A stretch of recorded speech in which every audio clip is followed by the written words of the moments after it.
Indépendant, j'avais mis devant toi la vie et la mort, et tu as choisi de vivre une vie séparée de moi.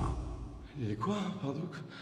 On est où là? Excusez-moi, mais on est où là? C'est quoi cette histoire là?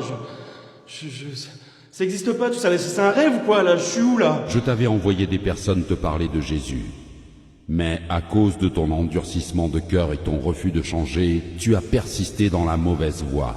Attendez, quelle mauvaise voie là? Quelle mauvaise voie? Attendez, j'ai fait plein de bonnes choses dans ma vie. Moi, j'ai construit des orphelinats, j'ai aidé plein de gens autour de moi, j'ai adopté des enfants, j'ai jamais tué personne, moi. Mais qu'en est-il de ces bonnes œuvres? On m'a dit que vous étiez miséricordieux.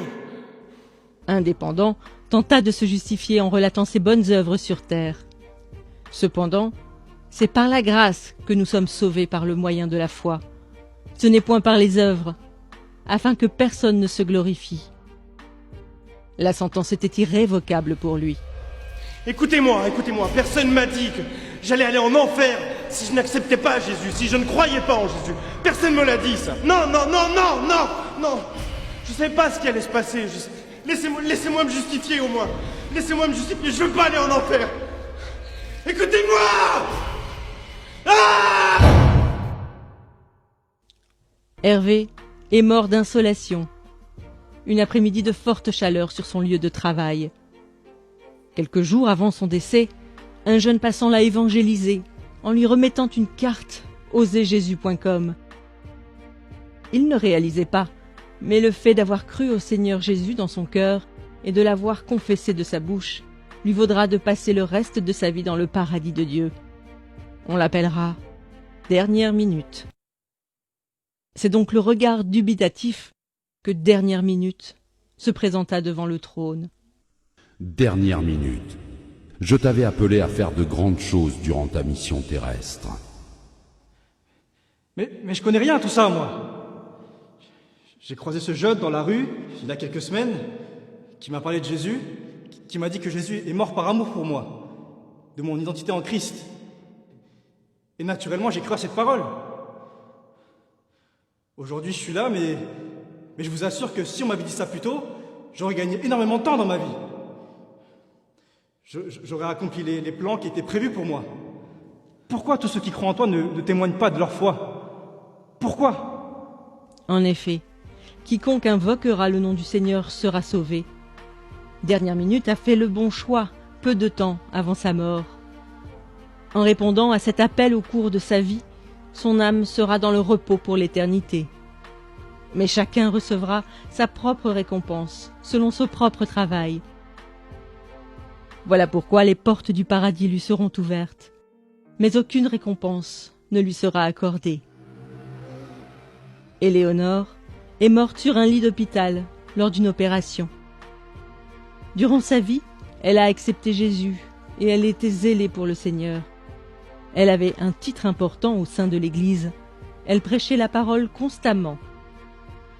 Cependant, elle avait une relation adultère cachée avec un jeune frère de son Église. Elle a cru que le fait d'être utilisée par Dieu lui permettrait d'obtenir son passeport pour l'éternité. On l'appellera Double Vie. Double vie. Tu avais pourtant bien commencé la course. Pourquoi ton cœur s'est-il éloigné de moi? Mais Père, comment ça mon cœur s'est éloigné de toi? J'ai eu la foi en Jésus, j'ai cru en toi, j'ai engendré des jeunes filles dans la foi, j'ai fait mon ministère, Père. J'ai prié pour des malades, ils ont été guéris par ton nom, Seigneur. La parole de Dieu nous avertit qu'au jour du jugement, plusieurs personnes diront « Seigneur, Seigneur, n'avons-nous pas fait beaucoup de miracles par ton nom ?» Alors Dieu leur dira ouvertement « Je ne vous ai jamais connu. Retirez-vous de moi, vous qui commettez l'iniquité. » Le châtiment de double vie sera plus dur que celui d'indépendant, selon ce que Jacques avait annoncé. Qu'il n'y ait pas parmi vous un grand nombre de personnes qui se mettent à enseigner, car ceux-là seront jugés plus sévèrement. Mais Père, je suis ta fille. Je veux pas aller en enfer. Non, s'il te plaît, va. Brigitte a été emportée par la mort dans son sommeil au crépuscule de ses vieux jours. Pendant toute sa vie, elle s'est efforcée à être trouvée bon et fidèle serviteur avant d'affronter ce moment ô combien décisif. Malgré les épreuves et les déceptions qu'elle a vécues, elle a gardé son cœur de l'amertume et a persévéré dans l'action de grâce en toutes circonstances. Sans avoir de titre dans son église, elle témoignait régulièrement de Christ et prenait soin des âmes. Le juste juge la qualifiera de « cœur fidèle ». Cœur fidèle, Oui, Père, avance mon enfant. j'ai attendu ce moment toute ma vie. Ai-je manifesté les fruits que tu attendais? Ai-je été trouvé bon et fidèle? Si ce n'est pas le cas, je te demande sincèrement pardon. Selon qu'il est écrit, vous obtiendrez le salut de vos âmes au prix de votre foi. Cœur fidèle rejoindra le Père. Cependant, elle fut surprise de voir que Dieu l'avait appelée à mettre en place une multitude de choses comme une fondation pour les femmes veuves de son pays. Merci, Seigneur. Merci, Seigneur. Merci. Ces histoires nous exposent à ce à quoi nous serons confrontés. Indépendant est peut-être tout simplement votre collègue ou votre voisin, à qui vous n'avez jamais parlé de Jésus.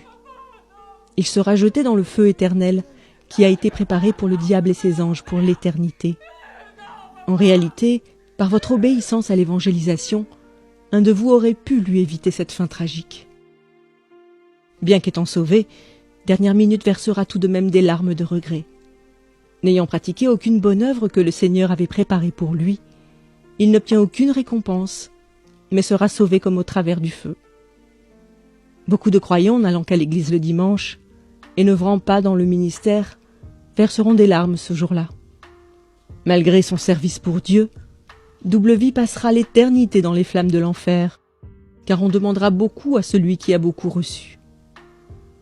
Si vous aussi vous vivez dans le péché, bien qu'étant en Christ, confessez-vous aujourd'hui, car nul ne sait ni le jour ni l'heure, mais le Maître arrive.